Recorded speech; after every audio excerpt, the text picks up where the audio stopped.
All right, finally. Been trying to go live for a while now, so all right. Not really going to wait because I know that I did this super impromptu, so just gonna go ahead, I guess, and get started.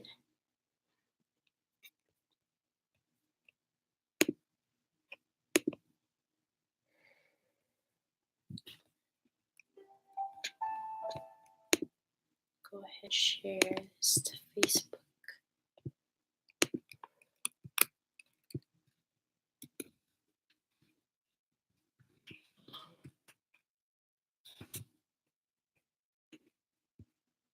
All right.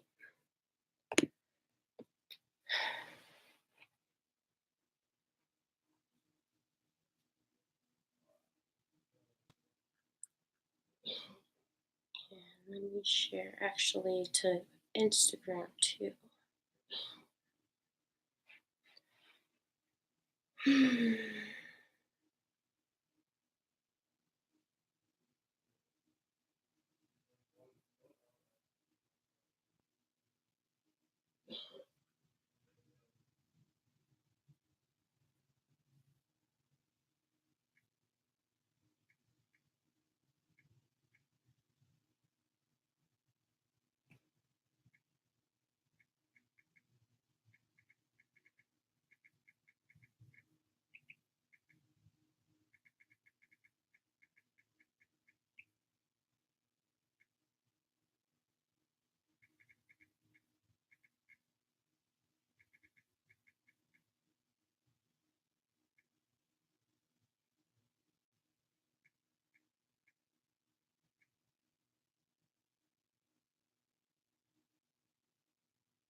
All right.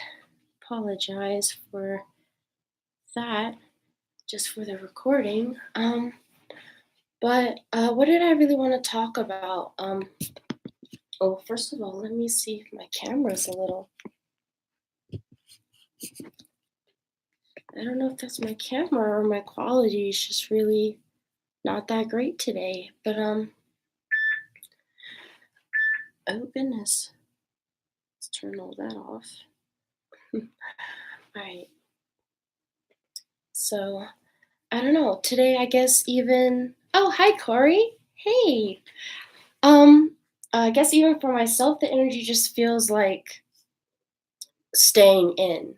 Like, I don't know if that's just me or like that's like what's kind of been I'm just been feeling. I mean, even the weather out here where I am at is getting all stormy and it's super chilly, so I don't really want to go outside anyway.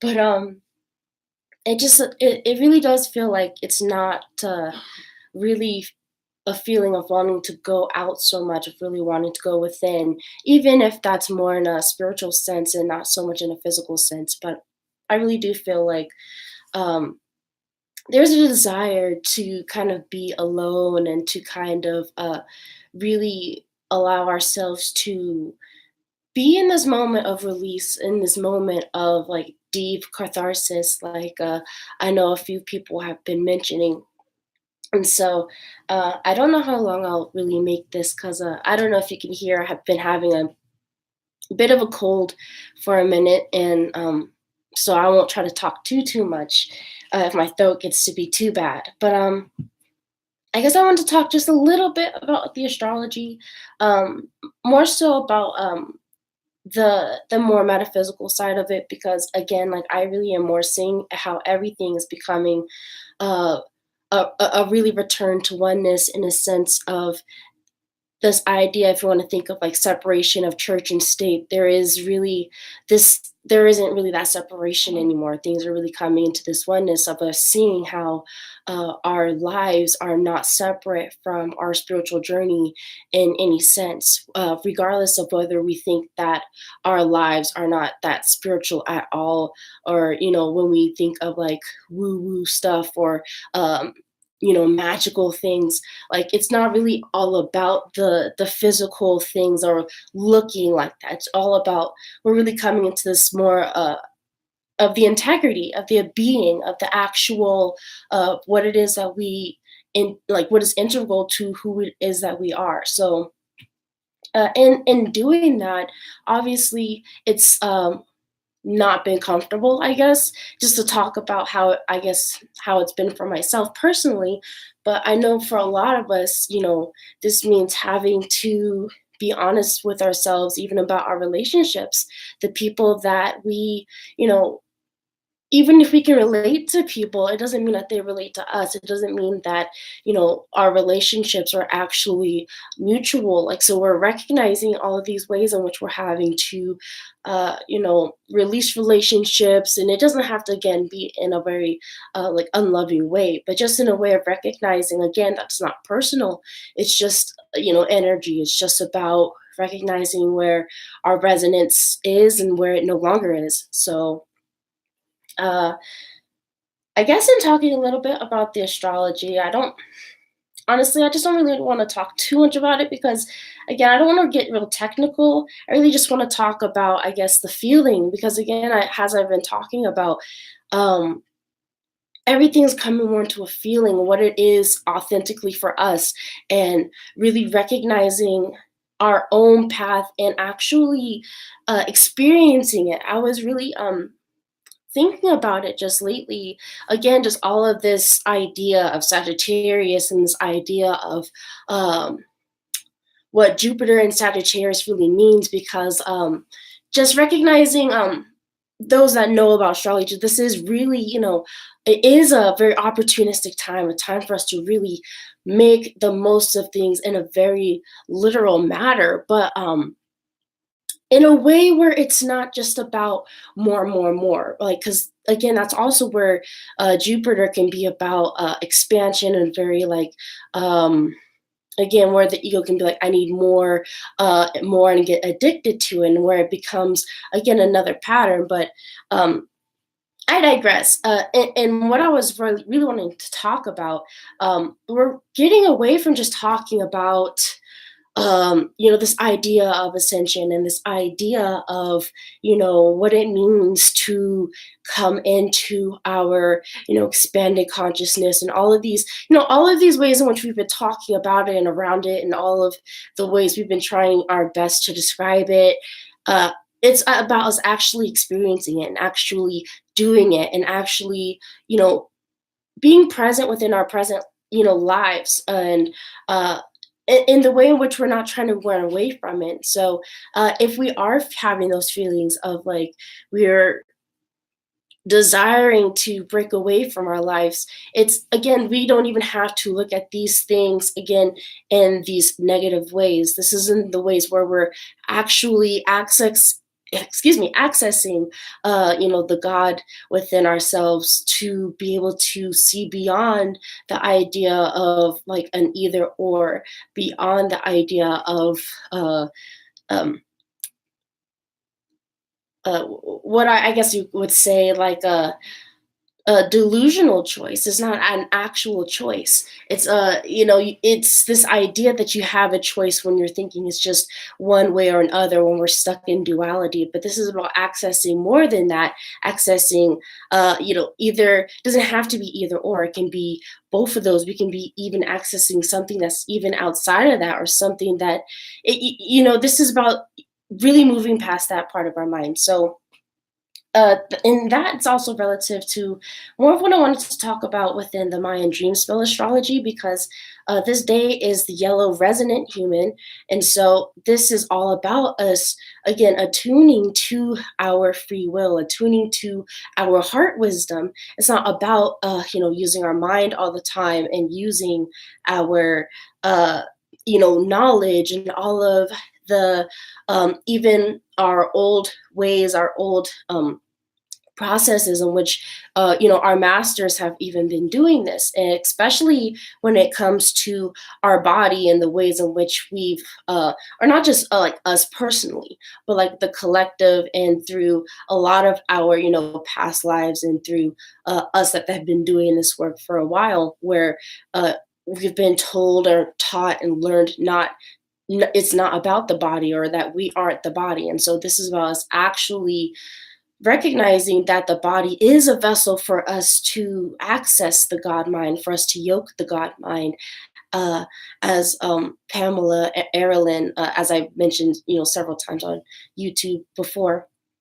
So yeah, this is about us accessing our wisdom and accessing our free will, accessing this real choice, our actual free choice, our being able to access from, like I've been talking about, this potentiality that for a lot of us we don't have reference points for. So the best way I keep trying to refer to it is just really being in a state of wonder of what if, more not necessarily in a state again of falling in those old ego traps of like, what if this such and such happens, but just opening our minds to a what if, like, we don't really exactly know. So just, allowing ourselves to be more receptive to more information or to guidance, that instead of thinking that we have to immediately act or do and move in this state or excuse me, of fight or flight.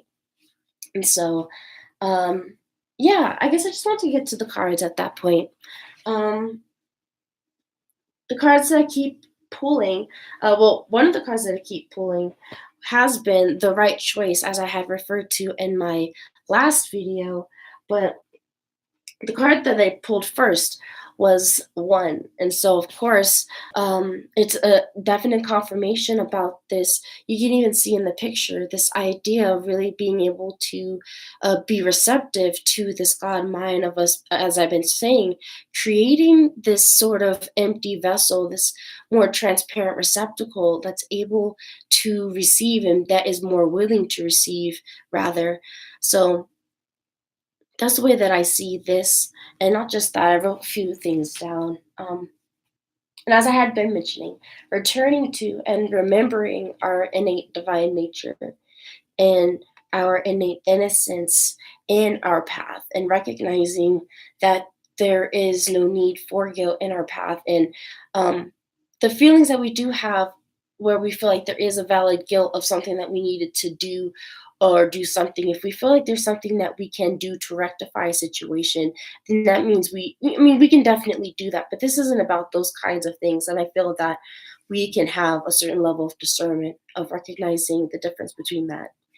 But as I've been saying, it's where we are able to see that it's both pain and pleasure. They're both the same fruits from the same tree, where we're seeing it's not just our experiences of pleasure and, enjoyment in which we can experience our life, and that, those uncomfortable moments. And as you know, these are again the same things I've been talking about for a while now, about recognizing our pain and honoring our pain more, and accepting that it is a part of our lives. It's not something that we can run away from if we desire to expand. If we do desire to, experience something more, something different, in order to learn more, to expand, our consciousness, as we've been wanting to do, as many of us on this path want to do.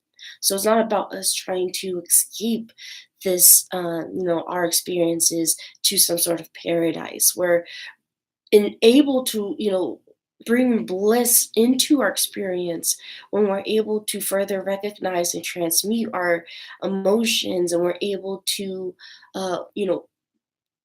really still our ego, and again, be able to train our ego. As again, I want to kind of get even into the cards that I have in my second deck.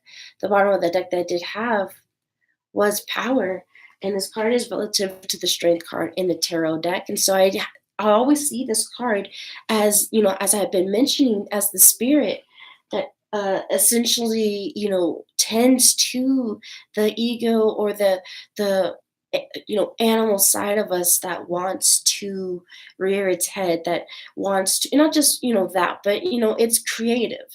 It's that part of us that, essentially separates from source, from God, in order to create an experience, for us to experience something.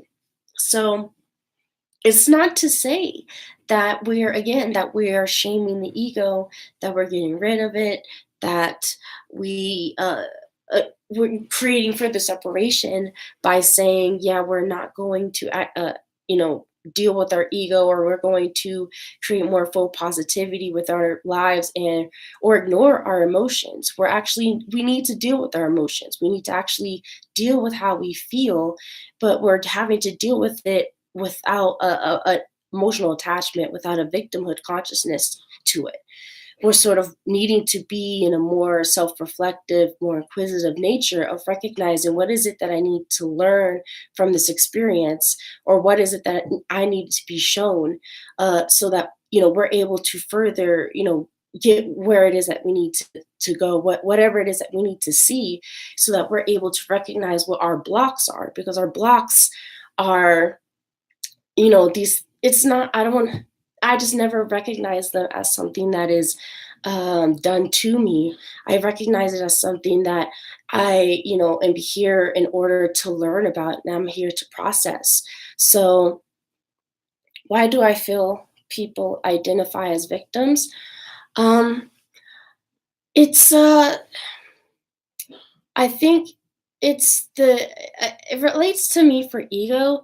It relates to me for this a bit of like self-absorption, this idea that things aren't working out for us because we think things have to happen the way that we think that they have to happen.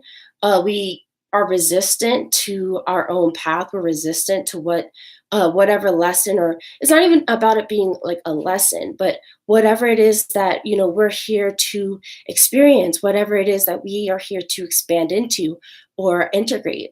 That's just the way that I experience it, especially having treated myself as a victim often, and I mean still work through it and continue to do so. So I feel like, yeah, yeah, like a lack of yeah, acceptance, often a lack of like self acceptance, for ourselves, what we feel like we need to bring to life, what it is that we need to bring to be of value, low self worth. uh I feel like it's often tied to those kinds of things. um but geez, what was I saying? Oh, I don't remember what I was saying, but I can just refer to some of my notes. um just I was referring to like those moments where we are super frustrated, where we get super conflicted, and oftentimes it's like those same repeating kinds of themes, or I guess if you take a little bit of time to kind of reflect on the things or the experiences, especially when it comes to like our relationships with people, like our friendships with people. Um, for me, it's about kind of taking ourselves. Um, it doesn't even have to be about like you being like the person that's to blame, but it's really just about like what was it that I was learning, what was it that I had to empower myself through, because sometimes, yeah, it is like people do some really jacked up things, people do some really horrible things, so it's not even about like, oh, you deserved it, like it's not, we're not even like doing any of that. It's about, it's like some of the things that we come here to do are not like the fun things. Some of the things we come here to do in order to experience compassion, in order to um, experience deep levels of empathy. It's these really feeling very painful things.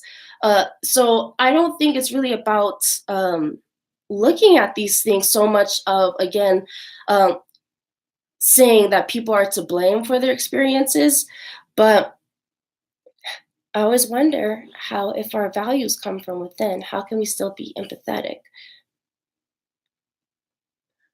Well, I feel because of oneness, because we all are here, like going through our, like, we all came to experience different things. We're all like super creative.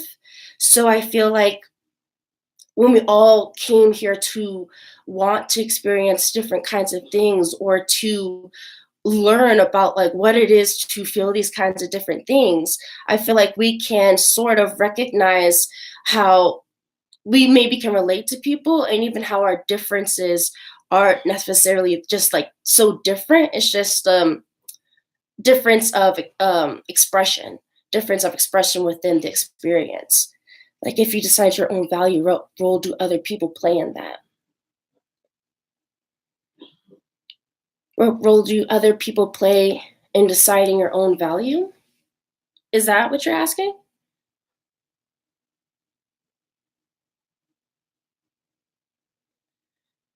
I mean, other people don't really play a role in deciding your value, if that's what you're asking.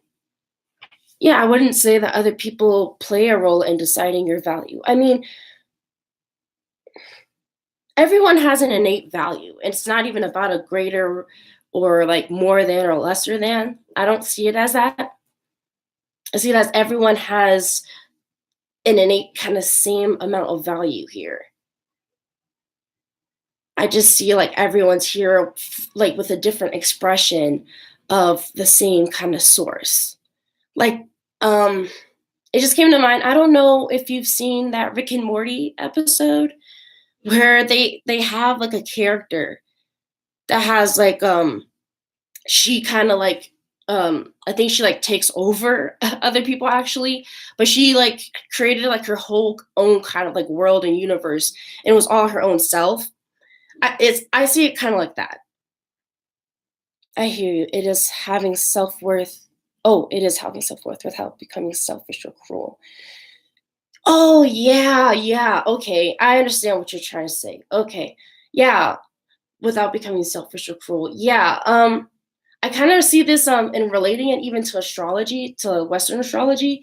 It's like that Leo kind of energy, because people kind of, well, relating it to like the very stereotypical, very base level people expression of Leo is that they're like stuck up or something. But the way I see it's more about is having, it is about having that heart value of having and knowing of your heart value, your self value, but of recognizing that self value, in other people. I feel is like ultimately what helps because of that opposition with Aquarius and recognizing how everyone is ultimately connected, how everyone ultimately has their own unique value, and that, and I mean, excuse me, and in that, no one is greater or lesser than, if that makes sense. So like, that's where it's like, it's like comparing apples to oranges because everyone's here with their own sort of blueprint. So it's like, how do you feel about relationships between the masculine and feminine today? Like my opinion of it? I mean, it's a work in progress, like everything. I mean, or how do I feel about the relationships between them? I mean, honestly, my feelings about it aren't very cookie cutter or in the box because, especially for myself, my very own personal nature, I don't really feel like I fit in a box. Like one day, I know I can express very feminine, and the next day, if you see me, I look very masculine to someone. So it's just like for me, or not even just look that like depending on like just who I talk to, like I'm very much like a mirror with people. So like depending on who I am or like who I'm with, like or like who I have, I mean, how I have to assert myself, I can be very who what people will consider themselves like masculine. So or within a relationship. So it's kind of like I feel like my idea of the relationship is that people are coming more into um I don't really see it like as an indifference, but it's yeah, like a less of an emotional attachment to the idea of what masculinity and femininity means. But I mean, I feel like that's been within the culture, like stirring for a while now, but now it's kind of becoming more of a mainstream thing. So I see that happening.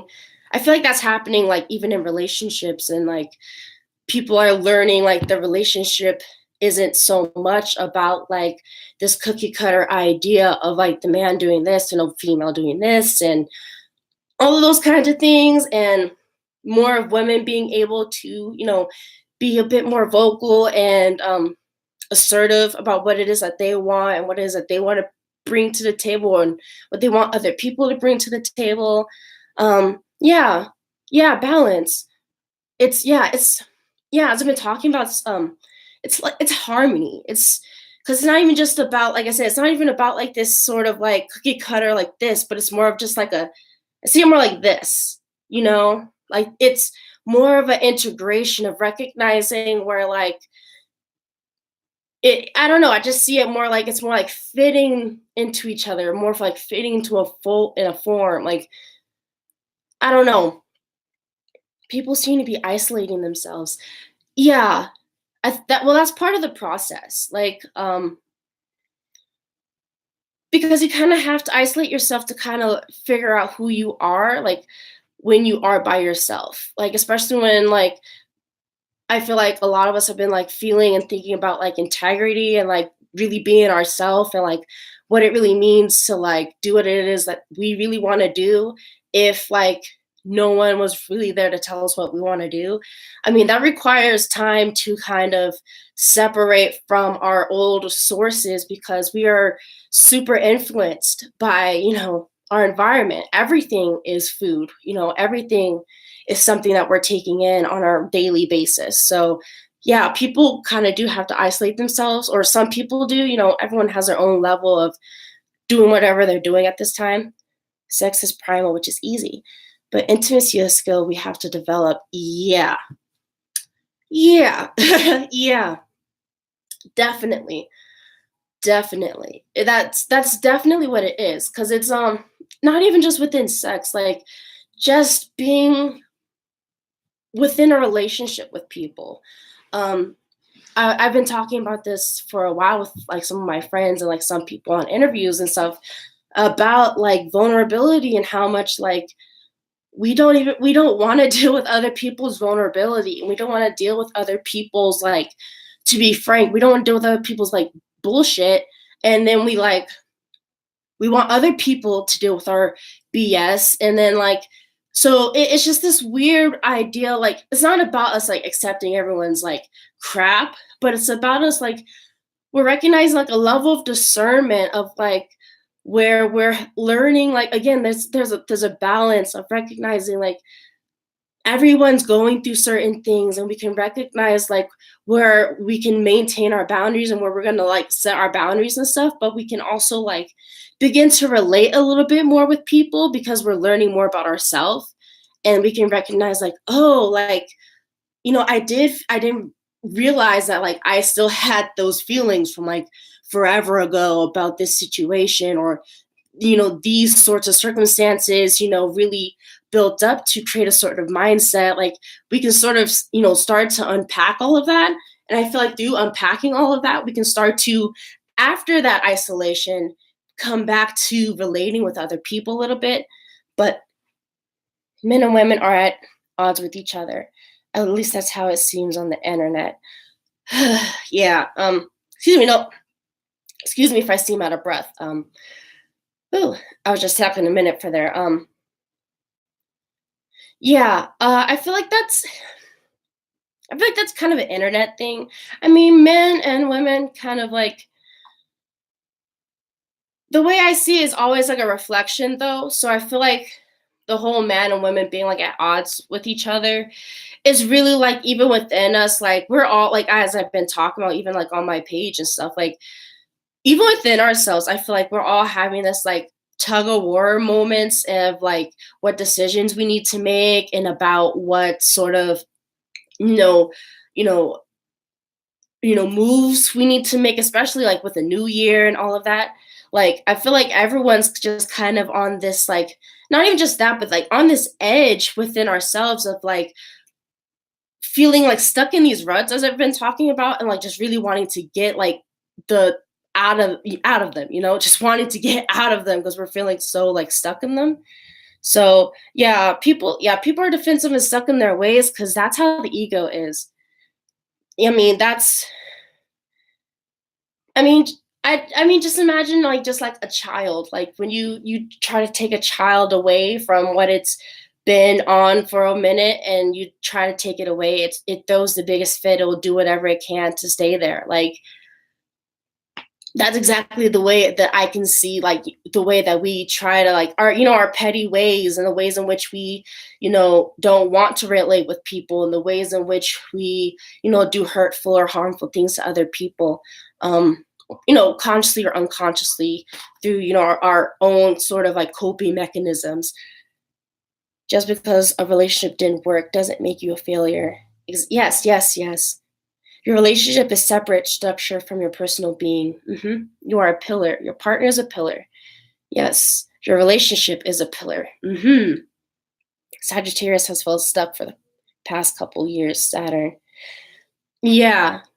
No, I feel that, and I think the collective kind of feels like that. Like, has also just kind of felt like they just really want to be able to like live their life, really be able to like see their dreams actually come true. I feel like people feel like they've been trying to like work so hard, trying to do everything they can to, just build a life that they can kind of just like not even just be like lazy, or I don't even look at it as lazy because honestly, I feel like we have a birthright to just be creative and be able to, not work for a living, but that's a whole nother conversation. So, yeah, I just feel like, yeah, it is about us also recognizing that whole sort of like separateness and an idea of like our relationships, our status in life, the things that we create, those don't actually make us. Like it's just, these are just kind of, these things that we put on to create the character. Like I just see it so much like a video game. I see it like Sims. Like I just see it like everyone comes in with the character. Everyone comes in with a choice of a character with an idea of like, okay, this is something that I'm wanting to experience, and not even just for yourself but like for like just think of it like God, like from a God mind perspective of always being in like oneness and you know need thinking to needing to think of ways to like learn, needing to think of ways to experience something so we're able to get the lesson. Like, so if we don't get it, the lesson the first time, it's like you're not going to do the same story. Like, obviously, if the first story didn't make sense or it didn't really like work out, you would think of, another story, another scenario. You would continue to try and do the messages because everything's always ultimately trying to work out in your favor. My moon is in Sag. That's a call out. Oh, oh, yeah, my partner is a Sag moon. Yeah, you guys are some characters, but I honestly really love you guys. You guys do remind us though to kind of take life a little bit more easy, to really relish more in the adventure of it. I don't think the problem is not seeing ourselves in each other. The problem is seeing too much of ourselves in other people and therefore dehumanize each other. Mm. Honestly, that's the other side of the coin. And that's where we have that like enmeshment, like where we become like too attached. That's like, yeah, that's the I mean, honestly, that's the other side of it, because some people are, where we see it's like the narcissistic and then the empaths. Like that's kind of that coin toss there, where again we can see ourselves too much in people and then we don't know how to separate and see that we're not here to like rescue people, and we're not here to take other people's power away from them. We can help people, we can assist them, but we're not here to like you know I just don't see people here as rescuers, like especially those of us, like I feel like we've already been here and done that. So I feel like we're here to again empower ourselves and being able to see more of ourselves, having to isolate ourselves a little bit more so we can see and reflect, back on ourselves, because otherwise we would continue to, you know, out of a habit, out of habitual nature, to reflect on people and to want to help and to want to express compassion, you know? So, yeah, we definitely can't control them. And yeah, I mean, these are all like, I definitely have my own, like, personal experiences of where we want to help people, and it's not even just help people, but I feel like some of us even have those experiences where it's like we already know it's going to happen and it happens, but it's like you can't do, everything for everyone. We're not them. They're here to experience their own thing. They're here in their own like vehicle. So it's like Sagittarius is ahead of the curve as far as handling depression that's entering the world. Well, yeah, I feel like the depression, if you go back to my Chiron and Pisces video, I think, where I was talking about, like, I feel like that's, that depression and like the seeking out of like alcohol and drugs, or like whatever we can to try and like numb ourselves. Like that's a lot of that, like where we're not wanting to feel like what's actually going on. Like it's the way that we see like the news or the comings and goings of the world events and stuff, of like things are getting worse, but we recognize it's not that things are getting worse per se, even. It's that like we're just a lot more aware, with the internet. We're just a lot more connected. It's the same thing here where it's like we're getting a lot more like depressed, and we're feeling a lot more because like these are the feelings like we've actually been feeling, and the things like the messages and the like, it's all just been kind of there, and like we've been like, I don't even look form it as like ignoring it, but again, we cope. It's just we've been taught so much and conditioned to just cope, to just get on with life, to just get by. And I feel like again, this is where we're having to recognize those parts, like why is it that we're depressed? What is it, you know, within our lives that is actually not within integrity with what is, in resonance with us, that is actually in alignment with what we desire at a very soul nature. I invest a lot of time in trying to keep my vibration high and purge heavy energies. Yeah, I mean, I do too. Like, I don't think anything's necessarily about seeing anything as like bad or good. It's just recognizing, is it for, our highest good? Like recognizing, are we doing something? Is it working for us? Um, and so for some of us, like in doing like a lot of stuff, or like trying a lot of different techniques and recognizing they're not working, or like certain things aren't working, like even that, like we can recognize certain belief systems or certain ideas we can let go of, when we can, consider other options, consider other possibilities. So I mean, especially again, that's a lot having to do with like the body and stuff, and all the stuff of having to, ignore, this sort of like 3D reality because it's not real. It's like, no, it's not about it not being real. It's about it being always ever changing, and that it's actually, it's not actually static. So it's about in every moment, in every passing second, you know, opportunities, new chances become open, become available, within the changing of our frequency and whatever it is that we attune ourselves to.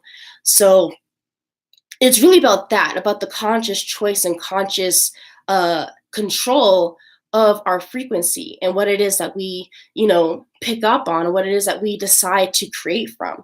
So whether we decide to create from our karmic patterns, like we have been, or we're learning now to rework them, and that's hard and that's painful, because first you have to like actually recognize what it is that isn't working, and having to actually sit with yourself, and not even just sit with yourself, but actually sit with your experience, not doing so much to try and run away from it, or try and look for a get well quick kind of I don't want to say scheme, but you know what I mean. All is mind, sadness is temporary. Yeah, I mean, it is. And I feel like even though like that's true, sometimes like again, these are some of the things that we like can like it's not even about us, but again, the ego gets like super tricky and tries to like it does all kinds of things because it will do everything to just try and keep us stuck in the same experience. And so even when we get in that, we think when our sadness doesn't go away, then that means something's wrong with us, or that like there's something that we can't actually handle, or like, even those kinds of things. So I feel like even then we can even recognize like, okay, if something is still here, especially if it's something that's repetitive, and we can be conscious of that, we can, acknowledge that. It's about having more of a discernment of between what are the messages that are coming through our experience and through our body, as opposed to trying to ignore it, and trying to think that like having emotions, or that if we're feeling sad, then that means something's bad, that or that something is wrong with us, and we need to try and like figure out how to get back to feeling good again. Like it's really about recognizing, okay, like why is it that I'm feeling this? Like where is this coming from? Like it's about spending that time of self inquiry with ourselves. And again, that's like I feel like for a lot of us, that's levels of discomfort that we're not very, um, again, comfortable with having to actually deal with our emotions, or not having to like um, try and numb our feelings and numb it away. Actually, deal with it and release it, and however that has to happen. Whether that's crying, whatever it is that we do to deal with our emotions and to really transmute them. But oh yeah, so yeah, that's pretty much even what I was just writing about. Even the cards. So the very last cards that I did want to share, the cards that I did pull was let me see if my turn on my lights. Don't know if that's gonna help too much, but here with temptation, yeah, I don't know why my camera's looking like that. And emotional loss. But with these two cards, it's like this is where again we get attached to we attach like emotionally to our experiences, and we add meaning to them that's actually not really there. So I guess I'll just read a little bit of what I even wrote when I first pulled these cards. Um, Emotional attachments become addictive behaviors and vices. Healing our wounds is the key to forgiveness and freedom. As I was seeing like here, especially like I was feeling like with these cards, like recognizing through acknowledging how it is that we actually feel, that's our way through transcending our feelings, and transcending through the things that we feel like we can't get through because of our past circumstances or situations that we may have experienced. Um, Oh, I also wrote, our desires for control over others, situations, and outcomes thrive on our fear of the past happening again. So, like, our fears of instability or insecurity, those sorts of emotions, and our pains of our circumstances, holding on to static living and being averse to change and anything that seems to threaten our mind's safety. And so, I feel like that, like all of those sorts of emotions are really coming up through the collective of us having to really acknowledge what it is that we feel, and not numbing it out, and having to make those decisions, in our life that matter about where it is that we actually want to go, and actually putting in the work to do it, and not just expect. It's not even just about not expecting the universe to work in our favor, but it's the co-creation. It's about um, not even just the belief that it will work out, but it's just more about acting on your um your heart wisdom and acting on your heart's integrity of what's really true for you and what you feel is right and what's just for you, regardless of how other people, will feel, and regardless of, what it is that you feel may or may not happen for you. People are too tired and broken, yeah, to work or show up, as people put it. Yeah. Yeah, I mean, and that's kind of the process of the ego. Even when we see ourselves, you just kind of get too tired, and it ends up kind of working itself out sometimes, and it creates those openings, those opportunities for us to consider something different. There's so many different ways in which wonder, in which grace become available to us. So, yeah, I feel like whether it is like we got too tired, or whether, we got a sudden spark of inspiration because of, a synchronicity, or even I feel like for a lot of us, though, it's a lot more of the more uncomfortable and more painful things of recognizing that, yeah, we're too tired of doing the same old thing, whether it is within our workspaces, or whether it is within our relationships. um Sometimes having to take away space and take time away from those relationships to really reassess everything. All of that kind of has to happen, and I don't say it has to, but it happens a lot easier sometimes for us to do it alone, in a physical way. So, yeah, I guess ultimately I just wanted to pull, I guess, one more card from my um let's see, this little cute affirmators deck that I got. It's just really cute messages, and I just wanted to pull one final one. But ultimately, I feel like it's really about us not making our decisions so much based on what our mind's been telling us, and all of the what ifs that we've had in the past has kept us stuck in this sort of procrastination mode. I don't think people will come back, though. What do you mean by will come back, though? But as I was saying, I just wanted to pull a card from this deck up from that time away from others.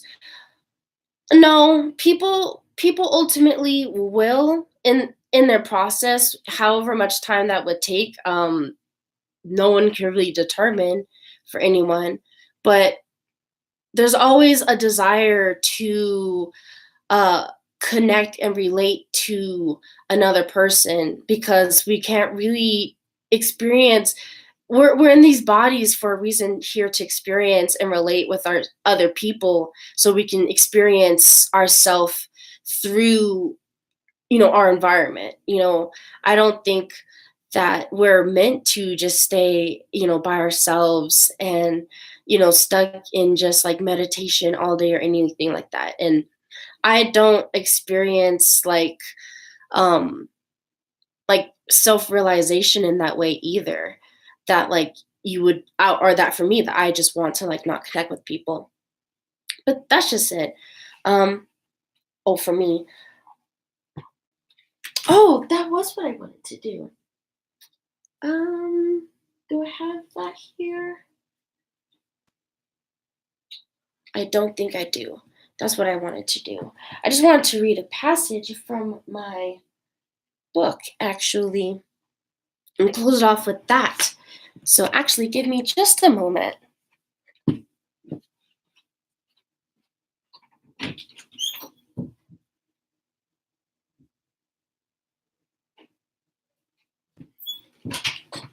All right. So, just want to read this passage from my book on this energy, of our free will, of accessing our heart wisdom. And so, and it's from the Mayan Oracle.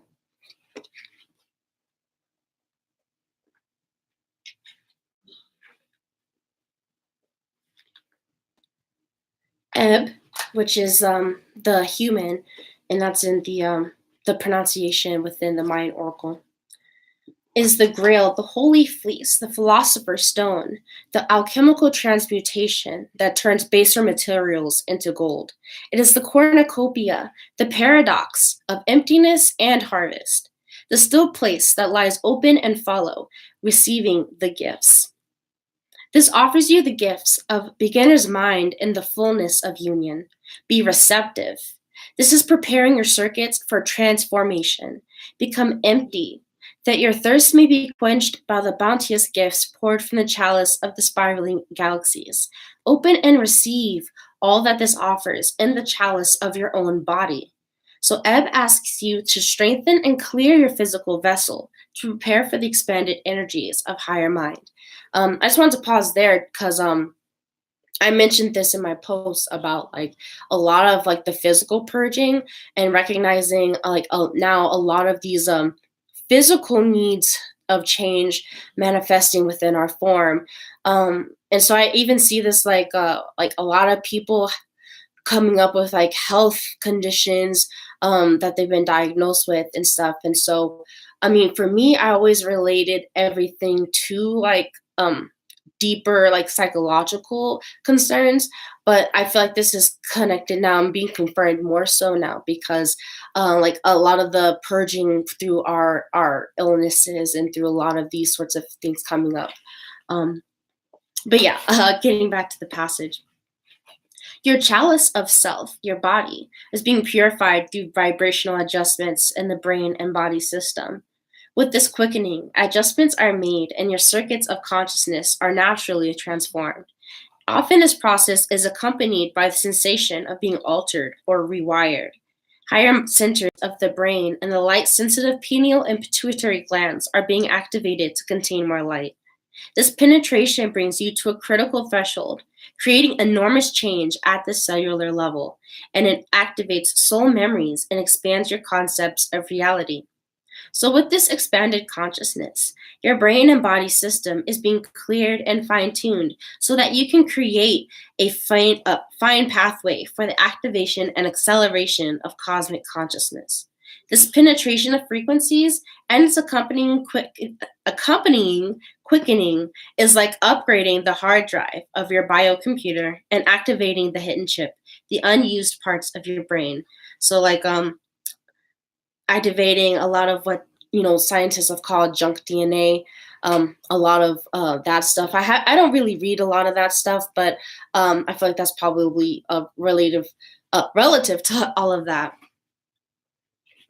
This is the foundation and awakening of your light body, a body crafted from the expansion of interstellar light within every cell. This body exists in and out of time and space, is able to experience and communicate freely with other dimensions and times. So this is the resonant body with those whom Jose Arguelles, the one who writes about the dream spell count, he calls the servant warriors, the humans who fully realize the dream light body within the physical body and understand the circuitry of the human organism, who use the light body to navigate the electromagnetic waters, which we call the universe. The development of the light body involves strong interaction between spirit and self as you prepare for entrance into the expanded chalice of essence self. In preparing this vessel, you enter into the rites of passage inherent to cosmic consciousness, and such rites eventually burst any false containers of self that cannot encompass the expanding chalice. So, like as I've been saying, like these are essentially these rites of passage for us, going through these, what some of us may call tower moments, or these depressions, dark nights of the soul, all of those sorts of terms and experiences that we've been going through or we have went through. Ooh, where was I? Oh yeah. The metaphor of the ever expanding chalice is a powerful spiritual tool. This chalice represents the eternal container of light, ever filled with Spirit's fire and nourishment. It is the metaphor that represents the form in which your full potential can manifest. Each stage in your journey feels like the final one, but each stage that opens to an expanded form releases you into the next stage of consciousness. So all the gifts of the microcosm pour out of the universe cornucopia. And so I feel like, again, that's bringing that resonance here with this card that I pulled for us. So, with an open heart, we empty ourselves to be filled again with the fruits of your true desire. Through the temple of your body, you lift the chalice of your expanded self and declare that it is filled with truth and clarity. And you feel the ecstatic union with your full potential as a human being. So, yeah, it's pretty much talking about, again, us coming back to oneness, and how, again, it talks again more about the issues dealing with lack, again, which can manifest as insufficiency or emotional neediness.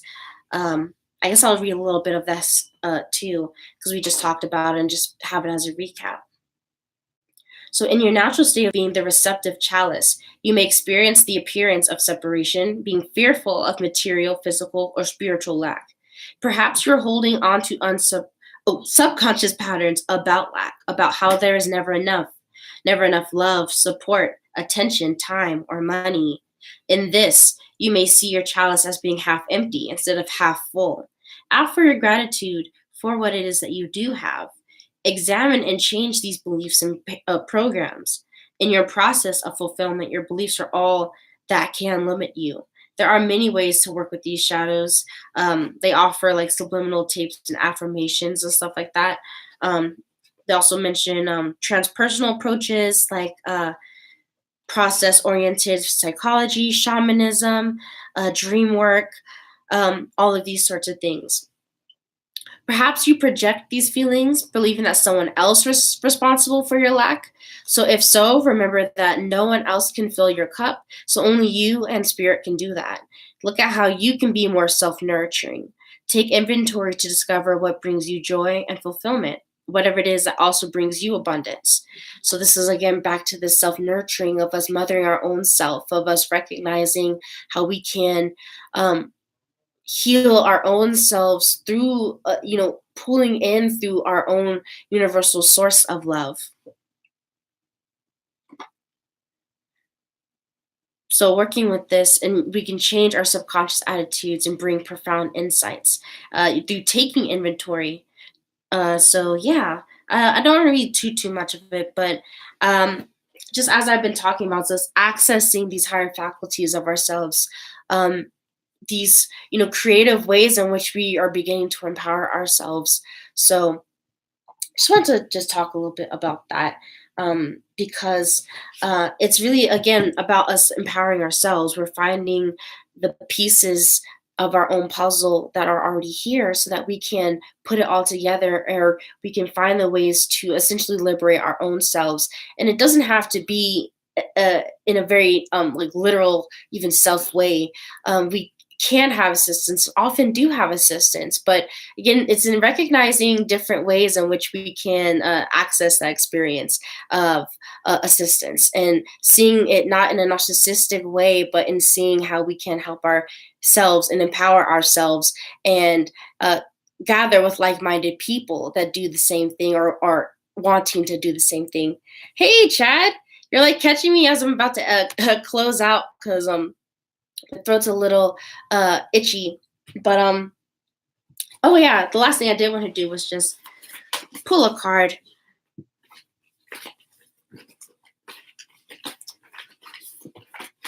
Just the last little kind of comical thing, because these cards to me are actually very Sagittarian, because they're very even kind of sarcastic at times, but it's in good intention. So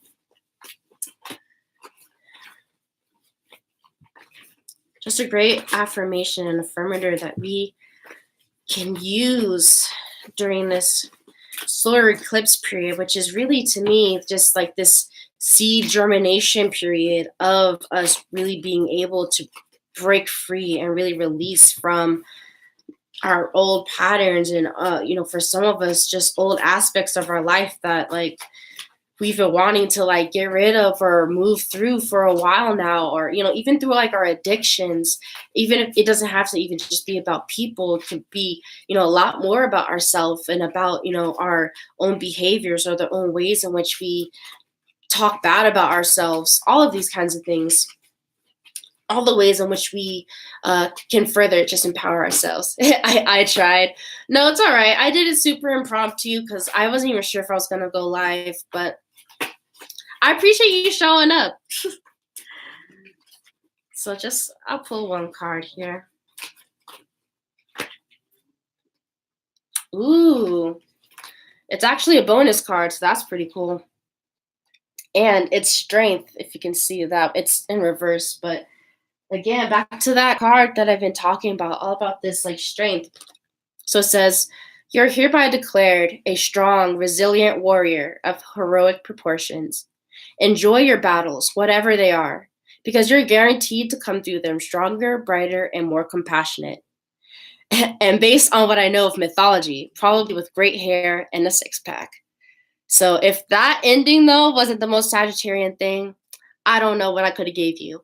But yes, like that message though about us recognizing that we are, in these spiritual battles, and I don't even necessarily look at it so much in this sort of like bad versus good. I always just nowadays just really see it just like as these like deep experiences that we're needing to overcome, or that I'm just needing to overcome. And again, recognizing this inner warrior within us and recognizing this power within us. And even show these, because I like the bottom three of my decks, as we are going through these conflicts, and even when it seems like sometimes defeat, it does lead us down to the truth. We do ultimately come through to see what it is that was calling us, what it was that we needed to learn, what it was that we needed to be seen at that time. So, and even underneath it, celebration, rejoicing in that celebration. So, yeah, like, I mean, the card said it, I said it. I don't know what else more to really say, but that, even if you don't even feel like you've won the battle, I feel like maybe now you can even celebrate and rejoice in it and pat yourself on the back, even for the times and the moments, and even for the nows where you feel like you aren't winning, or you feel like you gave in. You can pick yourself back up, and you're able to, even if you don't, you can recognize what it is that you're able to learn. Like everything, we're learning to be resourceful. We're learning to, really build ourselves up, from everything that happens. So yeah, thank you guys for, showing up, just for, being here to, make space for me. So yeah, I hope you guys have a wonderful new moon in Capricorn. Hope you're able to really put some discipline and take form to your intentions, and, being able to see some of those actions manifest really quickly. Manifestation is just really like, it's moving. So yeah, until next time, stay blessed. Much, much love to all of you guys. And if any of you guys are feeling any kind of sickness, not feeling well, I hope you guys get well as much as I do. So yeah, again, until the next one. Bye, guys.